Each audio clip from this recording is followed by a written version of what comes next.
지난 시간에 우리가 어떤 내용을 보았죠? 헤롯이 야고보를 죽이고 베드로까지 죽이려고 했죠. 그러나 베드로가 순교한 것이 아니라 누가 순교했나요? 헤롯 왕이 벌레에 먹혀서 죽게 되었던 것입니다. 하나님은 초대 교회를 향해 많은 핍박을 허락하셨어요. 헤롯이 교회를 핍박하기도 했죠. 교회는 핍박을 받았지만 하나님의 말씀은 위축되지 않고 더욱 흥황하고 왕성했다는 것이죠. 사도행전 12장 24절의 말씀입니다. 하나님의 말씀은 흥황하여 더하더라. 어떠한 핍박에도 불구하고 하나님의 말씀은 왕성하여 힘있게 일어섰다는 것이죠. 어떠한 핍박에도 복음은 계속적으로 뻗어나가는 것입니다. 복음은 예루살렘에만 머물러 있지 않았습니다. 복음은 예루살렘에 갇혀있기에 너무 크고 강력하다는 것이죠. 복음은 온 유대와 사마리아와 땅끝까지 이르러 뻗어나갔던 것입니다. 그렇게 해서 복음이 나에게 전달된 것이죠. 이 복음은 또 내 안에만 머물러 있지 않습니다. 나를 통과해서 계속해서 흘러나가게 되어지는 것이죠. 우리는 축복의 종착역이 아니라 축복의 통로가 되어지는 것이죠. 나를 통해 축복이 흘러 들어가는 것이죠. 우리에게 복음의 불이 있나요? 그 불을 느끼고 계신가요?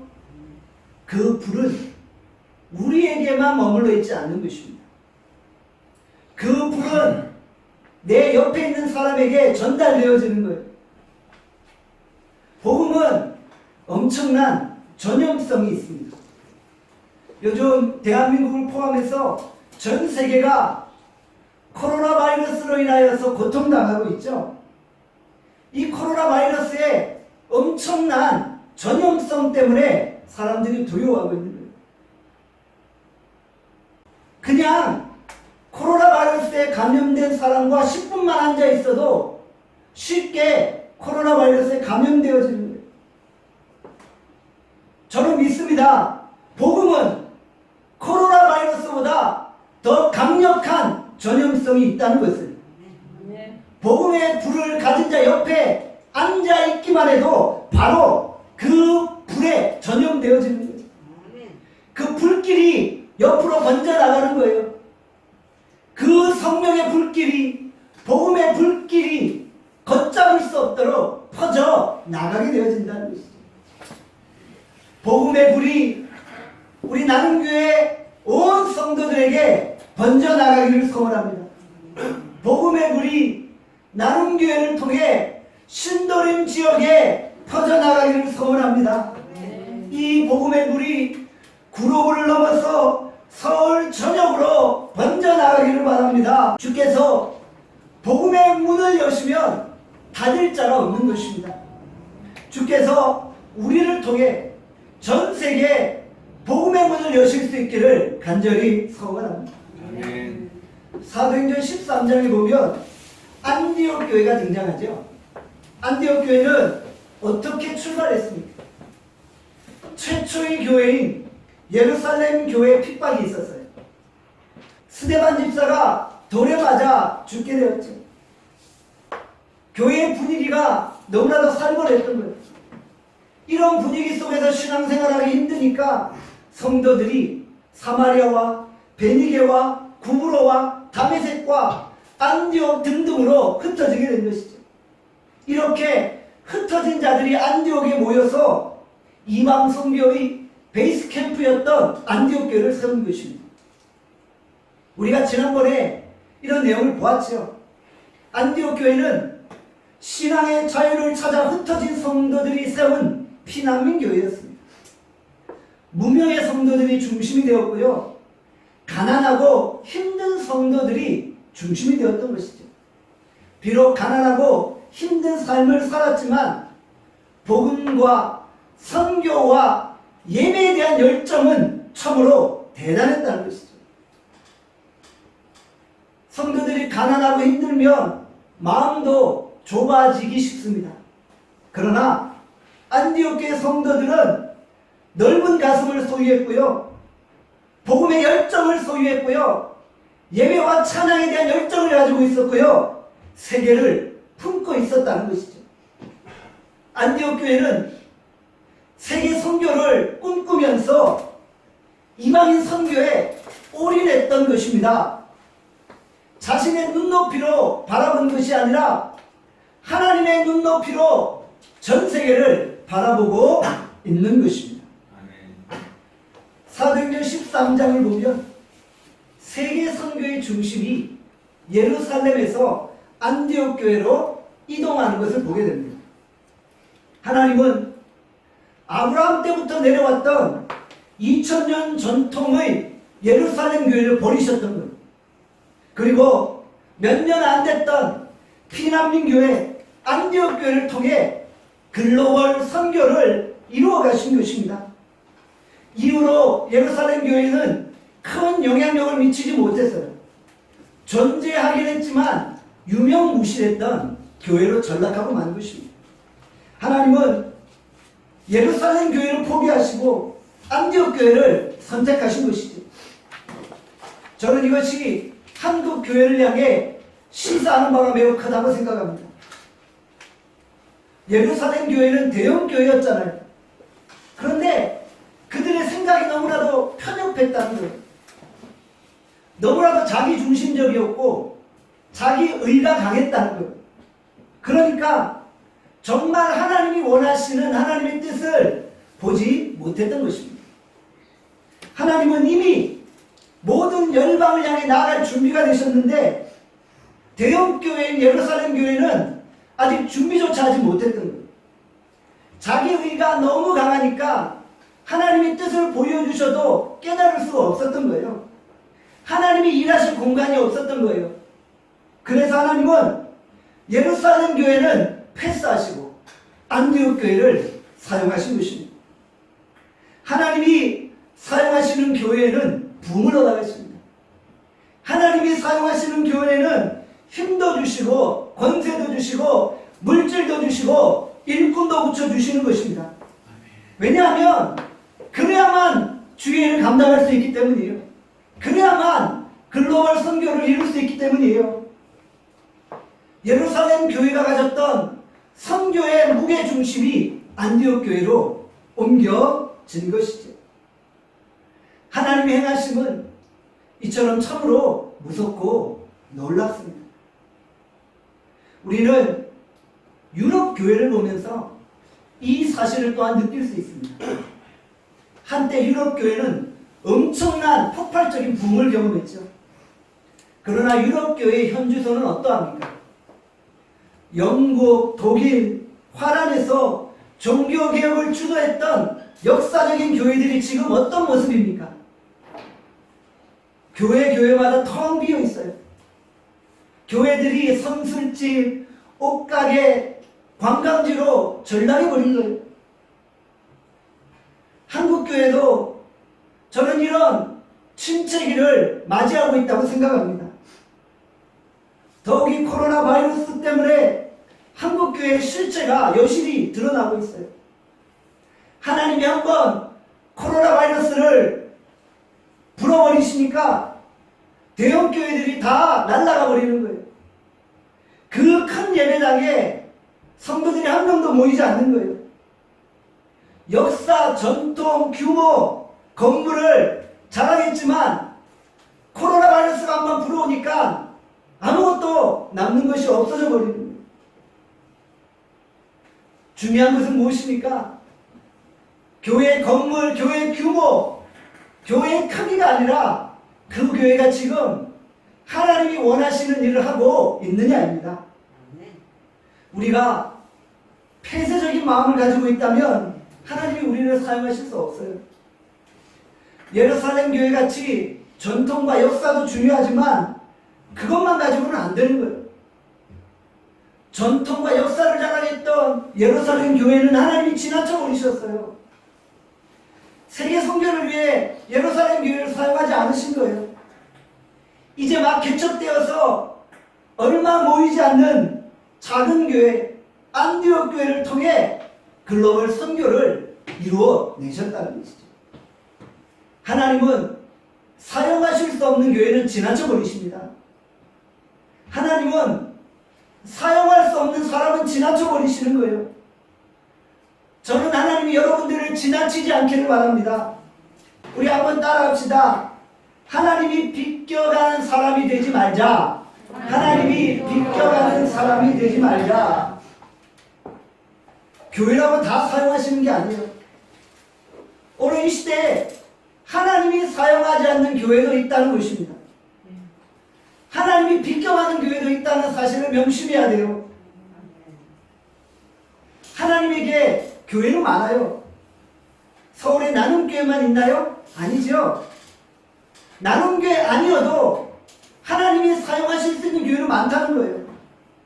그러니까 어떻게 하든지 하나님께 쓰임받도록 하나님 옆에 바짝 붙어 있어야 하는 거예요. 하나님이 절대 우리 나눔교회를 비껴가시면 안 됩니다. 세계 선교를 위해, 글로벌 선교를 위해, 예배 회복을 위해, 한국교회 부흥을 위해 우리 나눔교회를 사용하셔야 되는 거예요. 저는 하나님이 우리 나눔교회를 사용하시기를 간절히 기도합니다. 저는 여러분들이 저와 같은 마음으로 우리 나눔교회 부흥과 회복을 위해 기도할 수 있기를 바랍니다. 사도행전 11장 1절의 말씀합니다. 다 함께 사도행전 11장 1절 말씀 읽겠습니다. 1절입니다. 시작.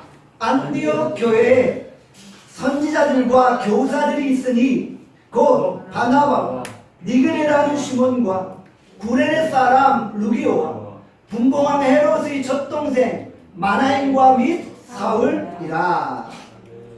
안디옥 교회 지도자 5명은 누구누구입니까? 그들의 구체적인 그 모습들을 살펴보겠습니다. 먼저는 바나바죠. 그는 귀족이며 나이 많이 든 부동산 재벌이었어요.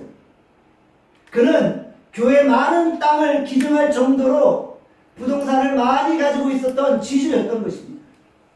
니게르라는 시몬은 북아프리카 출신의 흑인이었어요. 미국에서도 흑인은 무시하죠. 그래서 니게르, 니그로라고 부르고 있지 않습니까? 아주 가난하고 지위가 낮은 사람이었어요. 구레네 사람 루기오가 나오지요. 그도 북아프리카 출신의 흑인이었어요. 그러나 노예는 아니고 자유인이었어요. 우리식으로 말하면은 동남아에서 온 외국인 노동자 같은 사람들이었어요. 마나에는 헤롯의 젖동생이었죠. 헤롯 왕조의 친척이었어요. 권력의 핵심부에 있었던 사람이었던 것입니다. 마지막으로 사울이죠. 사울은 어떤 사람이에요? 바리새인 중에 바리새인이었어요. 가말리엘 문화생이었어요. 로마의 시민권자였어요. 탁월한 지식과 학식을 가지고 있었던 젊은 엘리트였다는 것이죠. 안디옥 교회 지도자들의 면면을 살펴보니까 얼마나 다양하고 복잡합니다. 안디옥 교회는 여러 인종, 여러 계층이 모여 있었던 교회입니다. 부자도 있었고 가난한 자도 있었어요. 젊은이도 있었고 늙은이도 있었어요. 피부가 검은 사람, 피부가 흰 사람, 피부가 누런 사람, 각자 독특한 특징과 신분을 가지고 있는 사람들이 함께 모였다는 것이죠.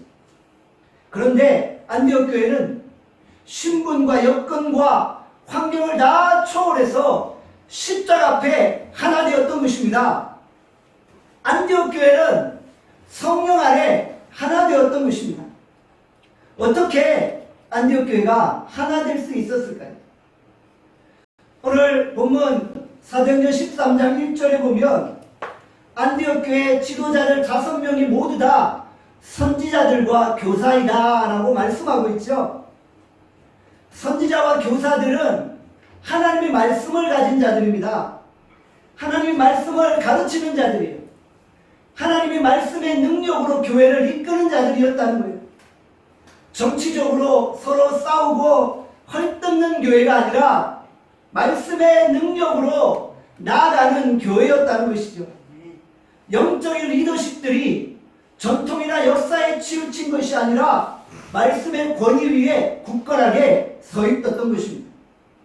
하나님의 말씀을 깊이 묵상하고 성령으로 충만했던 지도자들이 존재했기 때문에 그 교회는 하나 될 수 있었던 것이죠. 에스겔 37장에 보면 마른 뼈가 가득한 죽음의 골짜기가 등장합니다. 그 골짜기는 음산한 죽음의 기운으로 가득 찼어요. 정말 아무런 희망이 보이지 않는 절망의 상황이었어요. 그때 하나님이 에스겔 선지자를 통해 주의 말씀을 대언합니다. 마른 뼈들을 향해 하나님의 말씀을 대언할 때 죽었던 뼈들이 다시 붙게 됩니다. 뼈들이 다시 살아나고 살이 붙고 힘줄이 생기게 됩니다. 한 사람 한 사람이 다시 소생하고 그들이 하나로 뭉쳐져서 큰 군대를 이루게 되었던 것입니다. 에스겔 37장 10절에 말씀합니다. 다 함께 에스겔 37장 10절 읽겠습니다. 시작. 이에 내가 그 명령대로 대언하였더니 생기가 그들에게 들어가며 그들의 곧 살아나서 일어나 서는데 극히 큰 군대더라. 하나님의 생기의 말씀은 죽었던 심령들을 다시 살아나게 하는 능력이 있다는 것이죠. 하나님의 말씀을 붙들면 죽은 자가 다시 살아납니다. 하나님의 말씀을 붙들면 질병이 치료되어집니다. 하나님의 말씀을 붙들면 문제가 해결되어집니다. 하나님의 말씀을 붙들면 우울증이 따라가고 불면증이 살아가고 상처가 치유되어지는 것입니다.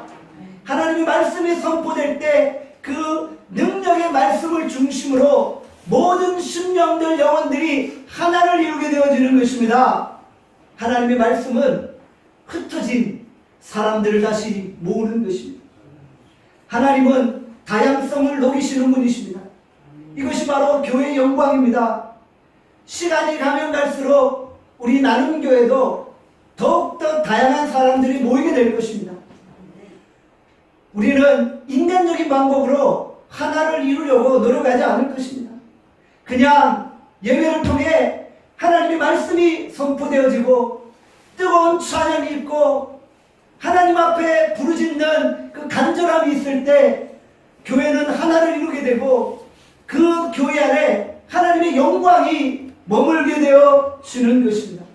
저는 여러분 한 사람 한 사람이 말씀에 붙들림 받은 그리스도의 군사가 되어 여러분들을 통해 교회가 세워지고 교회가 화목되어지고 우리 나눔교회를 통해 민족과 열방이 다시 살아나는 역사가 일어날 수 있기를 간절히 소원합니다. 사도행전 13장 2절의 말씀입니다. 다 함께 사도행전 13장 2절 읽겠습니다. 시작. 주를 섬겨 금식할 때 성령이 이르시되 내가 불러 시키는 일을 위하여 바나바와 사울을 따로 세우라 하시니 아멘. 우리 한국 성경에는 주를 섬겨라고 기록되어져 있죠. 그러나 원문 성경에 보면 이 표현이 바로 하나님을 예배하는 것으로 기록되어져 있습니다. 예배 드린다는 거예요. 우리가 섬긴다는 것을 영어로 하면 서비스지요. 그런데 영어에서 예배가 바로 서비스예요. 하나님을 섬긴다는 것은 하나님을 예배한다는 것입니다.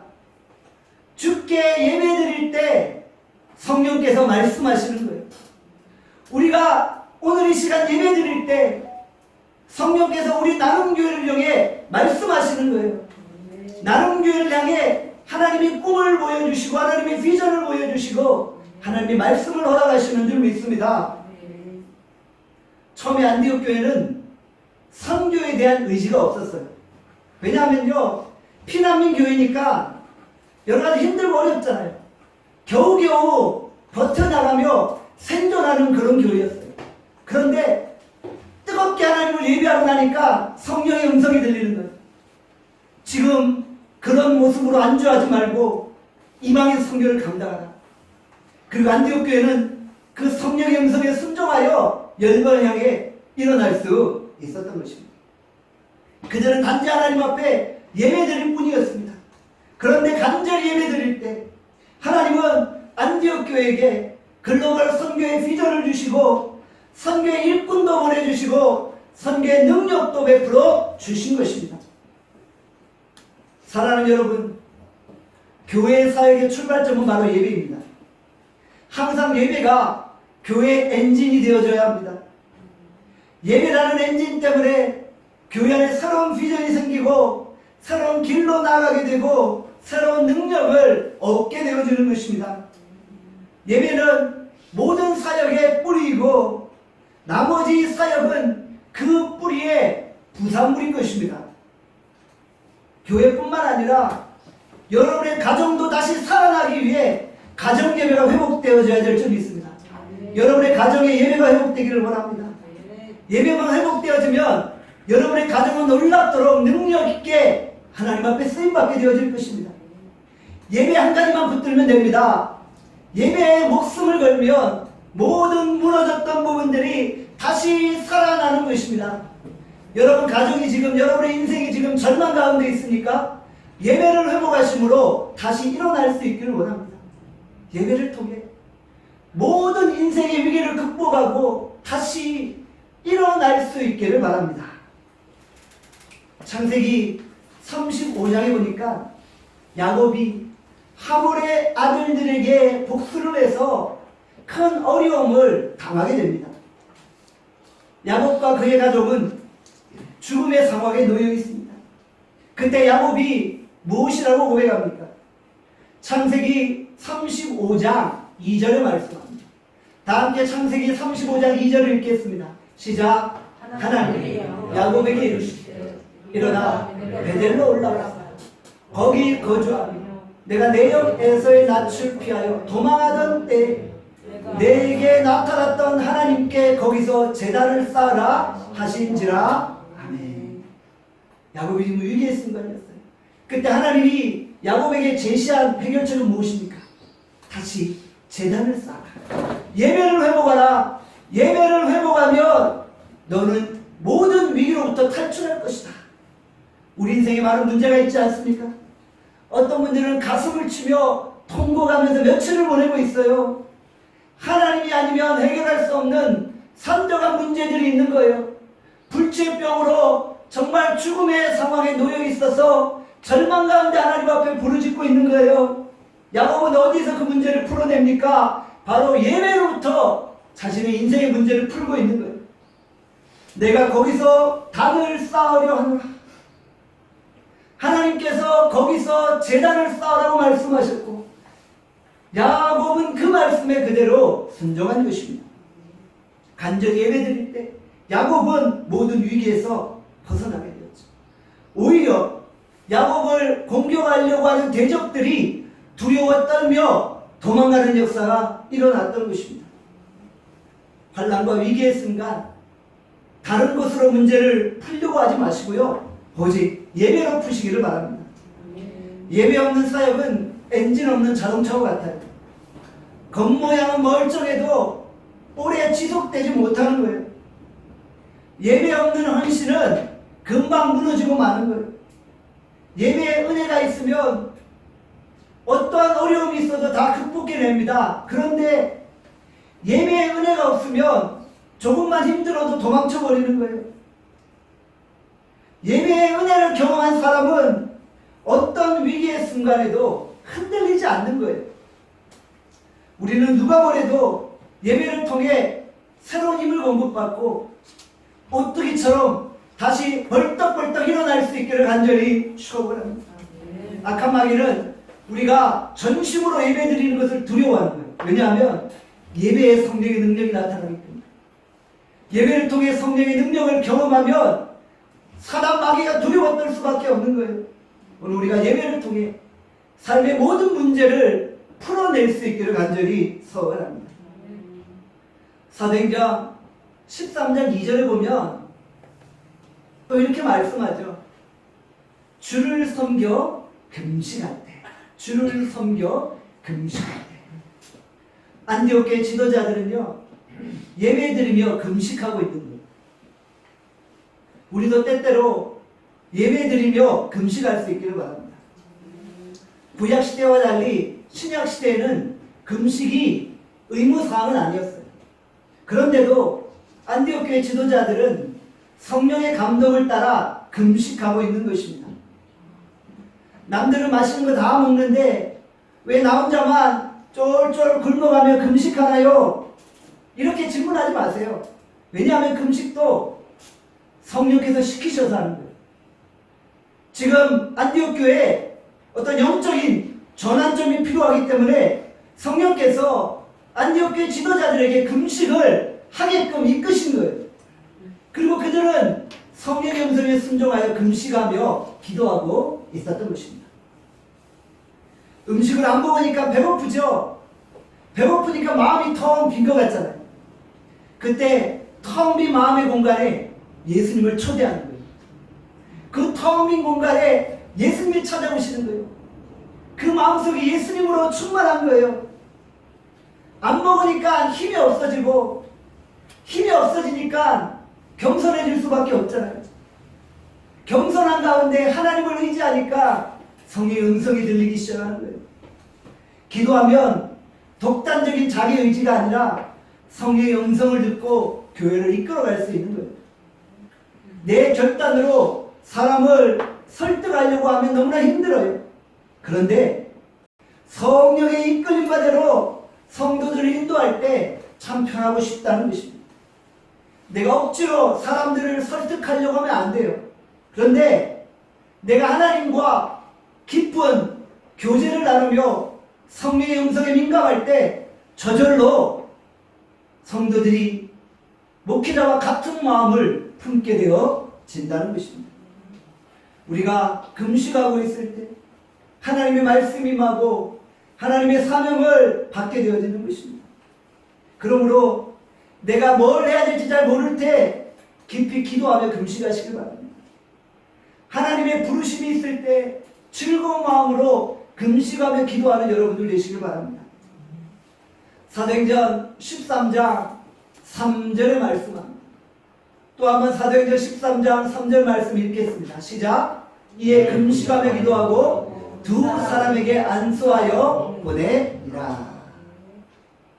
안디옥교회 지도자들은 다시 한번 성령의 음성을 듣기 위해서 금식하며 기도하고 있어요.